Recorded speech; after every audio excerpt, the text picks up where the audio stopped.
En los cielos, gloria a Dios, al mortal paz en la tierra, canta la celeste voz.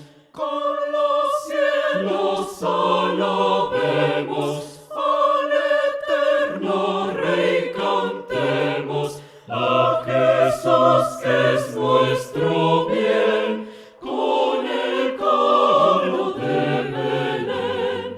Canta la celeste voz, en los cielos, gloria a Dios. El Señor de los señores, el ungido celestial, a salvar los pecadores bajo el seno virginal.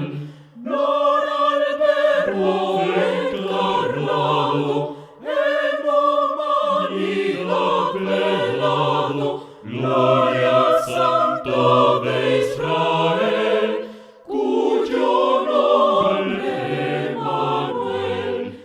Canta la celeste voz, en los cielos, gloria a Dios.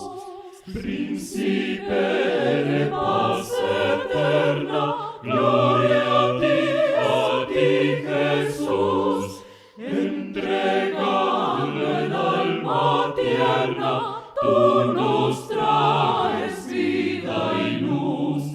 Has tu majestad dejado y buscarnos te has dignado para darnos el vivir. A la muerte quieres ir.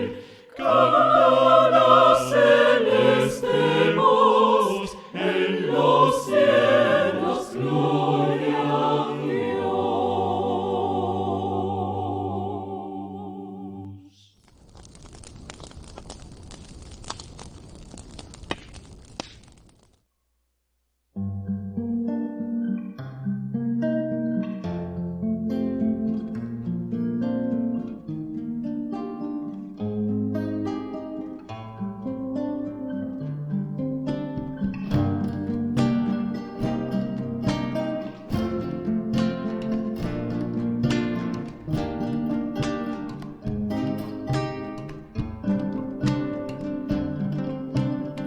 A la huella, José y María, por las pampas heladas, cardos y ortigas. A la huella, cortando campo. No hay cobijo ni fonda, sigan andando. Florecita del campo, clave del aire, si ninguno te aloja, ¿a dónde naces? ¿Dónde naces, florcita, que estás creciendo? Palomita asustada, grillo sin sueño. A la huella, José María, con un Dios escondido, nadie sabía.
nadie